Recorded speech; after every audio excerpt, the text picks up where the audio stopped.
Welcome back to Sunrise on this Friday morning. Well, Sydney rail workers have achieved a stunning court victory, which means that the union can call unprecedented strike action whenever it wants, jeopardising commutes for New Year's Eve and even Christmas. The New South Wales government is hoping that the Fair Work Commission will step in to suspend any strike action as a complete shutdown of the train network remains on the cards.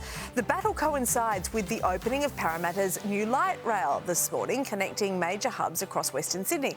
For their take, let's bring in 7 News reporter Nick McCallum and the founding director of Western Sydney Women, Amanda Rose. Welcome to you both. Amanda, we'll start with you. Some people in Sydney have questioned the light rail for months. It's been very controversial. It connects Westmead and Carlingford via Parramatta, about 12-kilometre stretch. Is this going to make much of a difference? I don't think it's going to make as much difference as they've made out. So the people that would use it, great for students, great for, professionals that don't need a car. But you're talking Western Sydney, it's very family focused. If you're a mum and you need to drop your children off at daycare, school and then get to work, you're not going to use the light rail. And if you did, you have to park your car somewhere, but the car parks have been removed. So I don't think it's going to be as practical. And the biggest disappointing factor through this whole process, not only that it took longer than it should, but the small businesses that suffered. They literally lost business. People went under. I know personally of businesses had to shut down. That's an entire family's livelihood and the employee's gone. Yeah, OK. In terms of this court victory from yesterday, Nick, which was a stunning victory, look, everyone supports a worker getting fair pay, right? But I'm wondering about the messaging in this and then how Sydney, for example, and lots of people from all over the world come to Sydney for New Year's Eve, feel about this union now if they can hold us all to ransom and say, oh, well, you can't go out on New Year's Eve.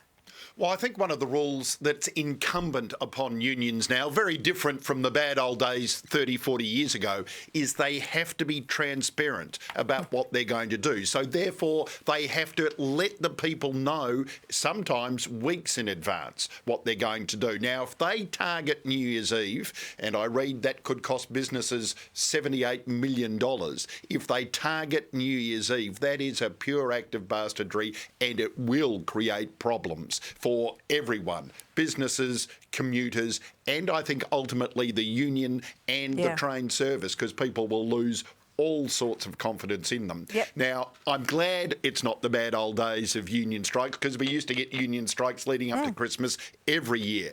But the one thing I do miss is the charismatic union leaders, the Hawks, the Kelties, the Creens, who would make it their personal mission to solve these things. They would get the ministers, put them in a room and say, we are not leaving until we sort it out. Yeah, would negotiate, That's what's right? needed now. Yeah.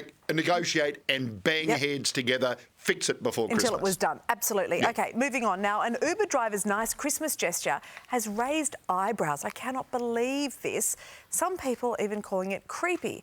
Have a look at this. One Uber driver is a big Christmas fan. He decked out the car with decorations, looked amazing with tinsel and baubles and so on. And then when this trip finished, he gave a female passenger at the end of her ride a card, a handwritten card. Her name was Nama.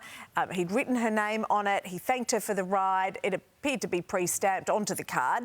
But he wrote her name personally, and there was a chocolate and a candy cane on there. And then some people have got online and said that it was creepy and warned her against eating the treats.